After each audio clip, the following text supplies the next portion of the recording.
And so what is the feminine? It's a really good question. In yoga and in Tantra, they talk about Shiva and Shakti as being the divine masculine and the divine feminine. And so when it comes to the feminine is the manifestation. They say Shakti is the manifestation.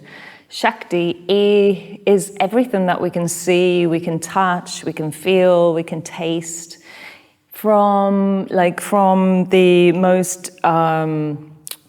earth, from the most solid object to the most subtle. Talking about maybe like the sensations inside the body, the very subtle sensations, or a gentle whisper, something that we can hear, we can see, we can touch. Yes, this is Shakti, the feminine. And Shiva, the masculine, is this deep silence that is underlying all of the manifestation.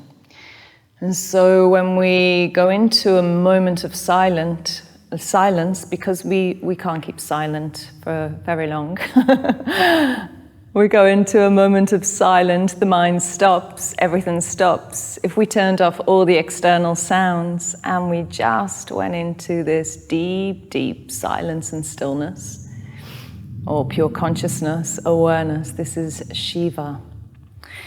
And so when we're talking about the feminine, we are talking about everything that we can, the body, the breath, the sweat, the emotions, the thoughts, everything that we are working with when we're in this physical body and we are practicing yoga.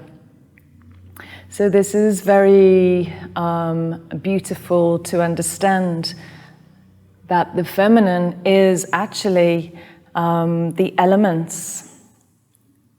So when we go from all of these objects that have been made, they've all been made out of the 5 elements. So they all contain earth, water, fire, air, and ether.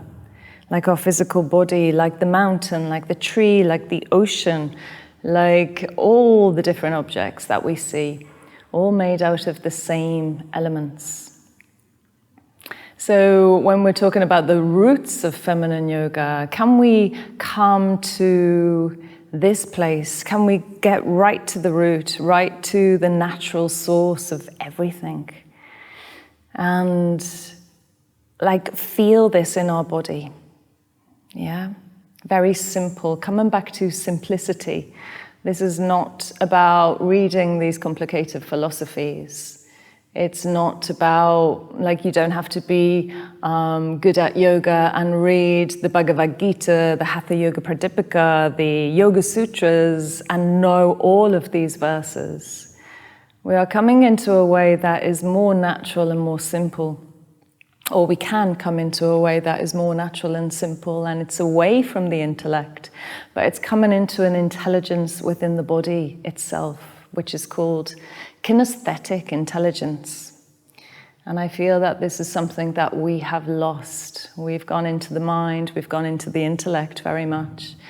And that is fine, but also just bringing that intelligence into your body again, like tuning into what you can feel and what you know deep within your heart.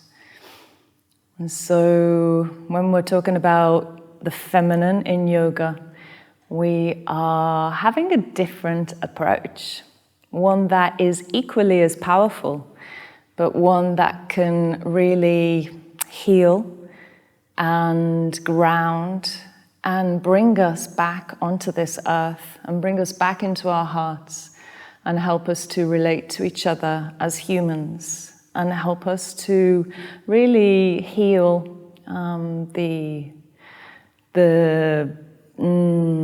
difficulties and the abuse and the destruction that has been made on the planet.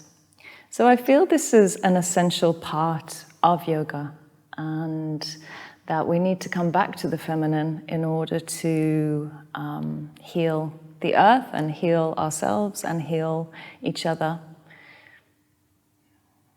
So thank you for listening to this, and I hope that you can find this in your yoga practice. What is the feminine? How can we explore and know the feminine within our yoga, within our hearts, within our bodies?